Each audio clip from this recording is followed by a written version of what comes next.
Aujourd'hui, c'est tout un travail parce que ça peut paraître pas trop évident de sauvegarder des quartiers qui datent des années 50 et qui sont principalement des grandes barres d'habitation.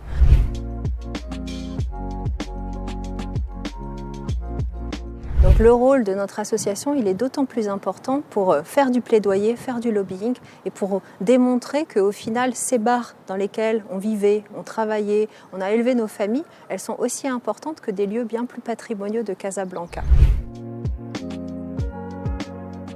On se trouve au pied de la cité Plateau. La cité Plateau, elle se trouve pas loin de Dabrelef, le long du boulevard Stendhal. Alors cette cité, elle est assez spectaculaire puisque vous voyez une grande barre qui se déroule sur quasiment 400 mètres et qui a été construite en 1957 à l'issue d'un concours architectural lancé par le ministère de l'Habitat. Ces architectes, c'est Gaston Jobert et Pierre Koldefy qui vont donc imaginer ici le premier ensemble d'habitat économique de la phase post-indépendance.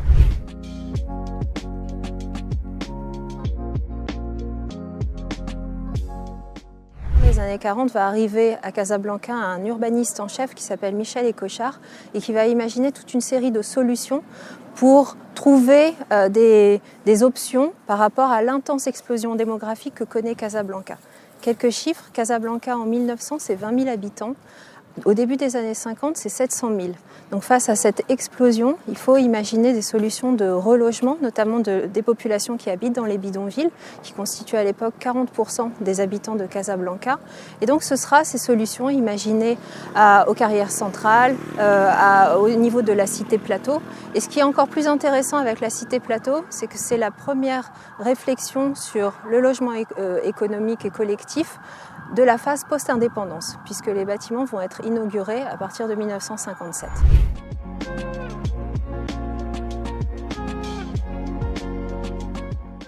Cette cité, par exemple, Riviera, qui a été très associée à la population européenne des années 50, à partir des années 60, elle commence à accueillir les populations marocaines, musulmanes et juives. Et d'ailleurs, beaucoup de Casablancais aujourd'hui, ils continuent à avoir des souvenirs de grands-parents ou de parents qui ont été élevés dans cette cité-là.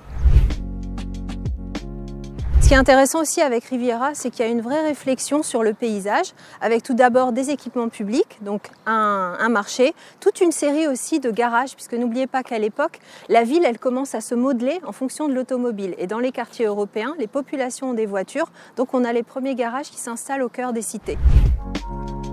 On a aussi une petite école primaire et surtout le paysage, c'est la dimension très boisée, très végétale de ce quartier qui est une véritable cité-jardin.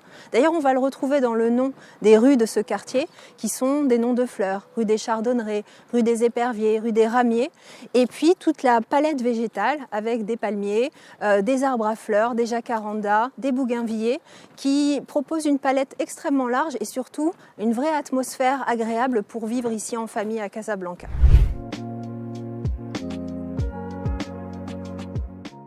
Mais pour être franche, la vraie grand-mère des quartiers, des grands ensembles casablancais, c'est pas à l'est de Casablanca, c'est ni Riviera ni Plateau, c'est Hay Mohammadi. Alors Hay Mohammadi, c'est un quartier qui est hyper intéressant puisque c'est là que vont avoir lieu les premières expérimentations autour de l'habitat économique, avec notamment 2 barres qui sont emblématiques et qui sont étudiées par toutes les écoles d'architecture de la planète, les immeubles Sémiramis et Nid d'Abeille.